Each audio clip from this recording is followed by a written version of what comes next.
मुंख्लंफोरनि जि बेसेन बेखौ जोङो अब्लासो मोनगोन जेब्ला जोङो माहारिखौ दानो हागोन। ओरैनो हर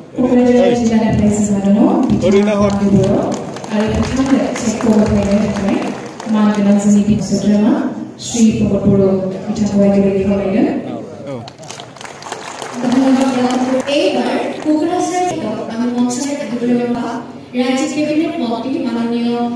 अशोक सिन्हा महोदय क'क्राझार जिल्लानिफ्राय दङ बिथाङा मथुराम ब्रह्म बिथाङा सेक्ट'र दङ बिथाङा प्रेमजी बसुमतारी आरो बिथाङा श्री कल्याण अनुरोध जनाइছো लोकसभार সাংসদ माननीय শ্ৰীযুত जयন্ত बसुमतारी महोदय उदालगुरि जिल्लानिफ्राय दङ बिथाङा सेक्ट'र गथायगोन मानगोना लोकसभा एमपी श्री जयন্ত बसुमतारी बिथाङा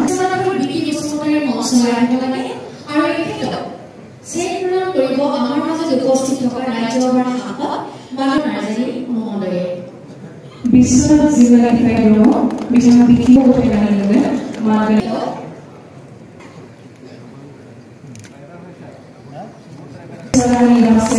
बिथाङा लखिमपुर जिल्लानिफ्राय सेक्ट'र गथायगोन जोंनि मानगोना बिटिआरनि श्री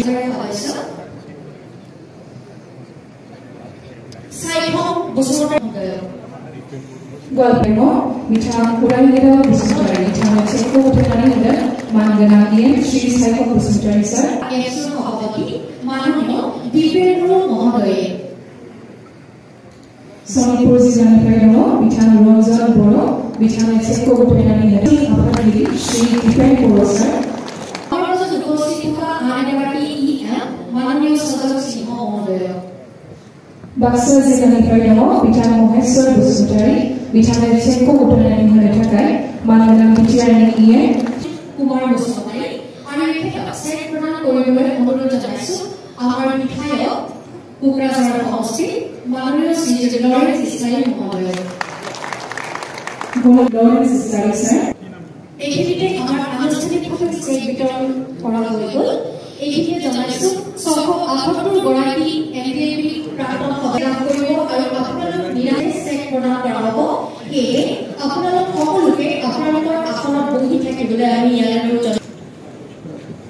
खुलुमबाय नमस्कार। আজি আমাৰ প্ৰাক্তন এনডিপিৰ নেতাসকল আৰু সদস্যসকলক এইবাৰ আমি সংবৰ্ধনা জ্ঞাপন কৰিম আসাম পুলিচৰ স্পেচিয়েল ব্ৰাঞ্চৰ স্পেচিয়েল এডিজিপি মাননীয় শ্ৰীযুত হীৰেন চন্দ্ৰনাথ মহোদয়। We welcome the Honorable Special Additional Director General of Police, Special Branch Assam, Sir Hiren Chandranath IPS. Thank you warm welcome to you, sir. Namaskar and a bookie. Abraham Howard IPS, Inspector General of Police. Very very warm welcome to you as well, sir. Dhanyawad জ্ঞাপন কৰিছো আমাৰ Shri Ranjit Basumatary বিথা Zabita Kubobes Moborena Kyogaden. Our Master the Ghost Teketokame Homborna Kapokuri Ian Mustri Sozol Singita. बाय लोगोफोर बयनिसिमबो आंनि अननाय आरो सिबिनायखौ फिन जासिहरनानै दिनै जोंहा गोजोनथाव खौरां बिराद मोजां नैबे कमप्लेक्सआव सिङावहाय दङ जोङो बेयाव मा होनो एक्टर एक्ट्रेसफोरबो शुटिं खालामफैयो आरोखि ना आङो दिनैसो मिथिफैदों जाम्बा जाम्फा नालाय बारा बेफोरखौ खबर लाया बेनिखायनो दिनैहाय जोंहा मोनसे माने थाबोनाय मानसिफोरनि थाखाय गोजोनथाव खौरां आरोखि ना जाखिनि सिगाङाव 34 इयार्स माने गाबख्रावनांनाय बुजाग्लिबोनाय सोजाग्लिबोनाय गावख्रुबबो जानाय गोबोरखिनि दै लोंबोनांनाय ना मैदेर खिनि दै लोंबोनांनाय दा दिनैहाय बिथांमोननि थाखाय से गोजोनथाव खौरां आरोखि ना दा बेखौहाय दिनैहाय नैबे जायगायावहाय माने जोंनोहाय मा होनो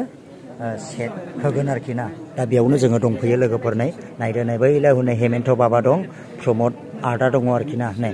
बेयावनो दङ बेबायदि सारमोन दं जोङो बे आङो बेबायदि सियारावहाय जांख्लानि सियाराव आङो जिरायफेरनोबो मोनाखैमोन दिनैहाय बिराद मोजां जिरायजेननो मोनबाय गोजोननाय मोनदों आरोखि ना बेवहाय फैनानै बेबायदि जिरायनो मोननायनि थाखाय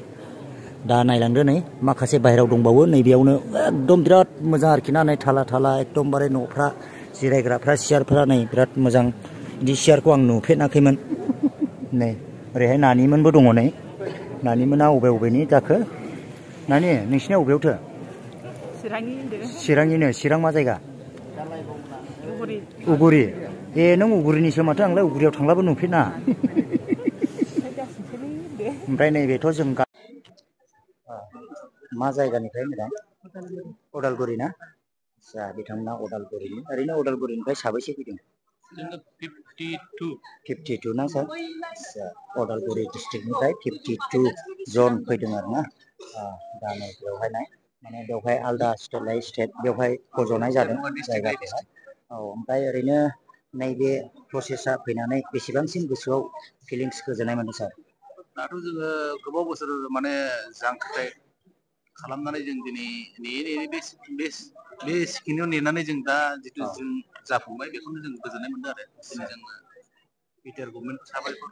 होनांगोन लोगोसे आसाम गभर्नमेन्टखौ बेखिनियानो आरो थेंक इउ सार होमबा बेवहायबो गोबाङानो दङ नै बेवहाय जिरायलादों ओमफ्राय दा फंबायमोना अबेनि जाखो चिरांनि बासुगाव आच्छा ओरैनो साबैसे चिरां बासुगावनिफ्राय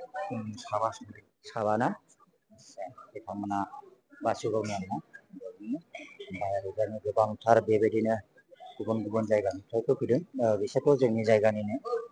जों गारि गंसेनो फैखानाय ओमफ्राय दा अब्लाबो आङो मिथिनानै लागोन फंबाय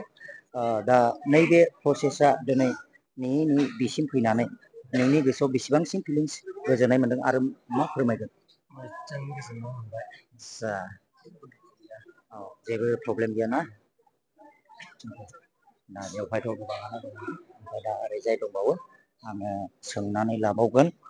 दा बेबायदिनो ओरैहायनो ओमफ्राय मा गामिनिफ्राय आदा चिराङानो ने सालबारि आच्छा जोंनि जायगानिनो चिरांनिनो बेबायदि गोबाङानो फैदों ओमफ्राय ओरैजाय नै बेयावनो ओरैहाय ब्रादार दङ सासे आङो दिनै लोगो मोनदों आंनिनो साबसक्राइबार ओमफ्राय दा बिथाङा बबेनि आङो बेखौ मिथिनानै लागोन दा ब्रादारा मा जायगानिफ्राय फैदों गसाइगाव सराइबिल ना आच्छा बिराद मोजां ओमफ्राय ओरैनो गसाइगाव सराइबिलनिफ्राय साबैसेसिम दङ दायो गासै 44 ने आच्छा गसाइगावनिफ्राय माने 44 जन आरोना दा बेबायदिनो गुबुन गुबुन जायगानिफ्रायबो दंफैयो ओरै बाक्सा चिरां उदालगुरि क'क्राझार गसाइगाव बे जायगानिफ्राय दा बेवहाय जमा आरोखि ना बिराद मोजांनि खोथा दा दिनैहाय नै बेवहायनो ओरै स्रायै दंफैजोबो दा प्रग्रामा जागायथ'वाखै जोंनि मानगोनां पुलिस बिथांमोना जोंखौ थिनदों खेबसे राउन्ड প্ৰথমতে মই চেক গ্ৰহণ কৰিবলৈ অনুৰোধ জনাইছো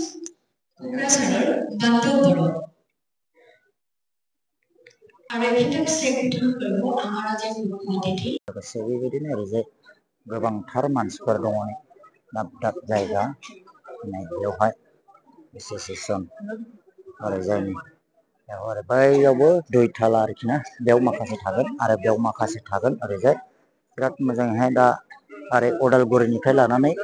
अल चिरां आरो बे गसाइगाव बेबायदि आरोखि ना ओमफ्राय बेवहाय बिराद गोबां बेबायदिनो बेवहाय जिरायनानै थाजेननाय जाबाय नायनानै बिराद मोजां मोजां सियार आरोखि ना ओरैजाय नै बेबायदि लाइन गावबागाव डिस्ट्रिक्ट गावबागाव होनाय जाबाय दा लोगोसे बेवहाय आरामै जिरायहोनाय जाबाय आरोखि ना ओमफ्राय दा आङो दिन्थिलांनानै बेबायदि बिराद मोजां आरोखि ना नै गासैबो लोगोफोर गोजा गावबागाव डिस्ट्रिक्ट बाय डिस्ट्रिक्ट जायगा माबाखौहाय जिरायहोनाय जादों लाइन ओमफ्राय बेबायदिनो बेवहाय मा खालामो बेवहाय जोंहा जोंनिनो बिटिआरनि मानगोनां प्रमद बर' सार फैगोन आरो बेजों लोगोसे जोंहा जोंनि बिटिआरनिनो जोंहा हेमेन्थ सार बेवहाय नुजाफैगोन आरोखि ना गोबांथार बेबायदिनो जाबाय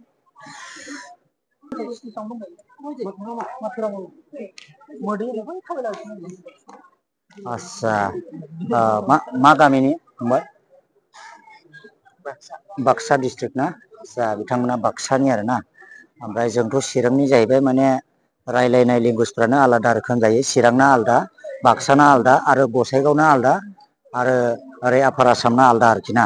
बेफोरबायदि माने मानसिफ्राथ' पियर बर' गोजायानो ओमफ्राय रायलायनाय लेंगुवेजआ एसे आलादा रोखोम जायो आरो जोंना चिरांना बेलेग ओमफ्राय बाक्साना बेलेग बेफोरबायदि ओमफ्राय ओरैजायनो गोबांथारानो बेवहाय फैदों दा बेयाव जिरायबाय जयैहाय दा रायजो राजा नोंथांमोना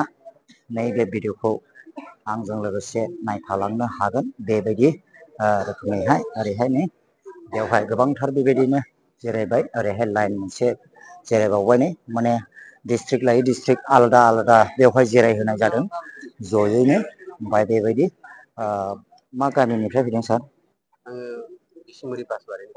बासबारि ना क'क्राझार डिस्ट्रिक्टआनो जोंनि बे जायगायानो आरो जोंना चिरां जाहैबाय बिसिना क'क्राझार बेबायदि दा नैबेयावहाय बिराद आराम आरोना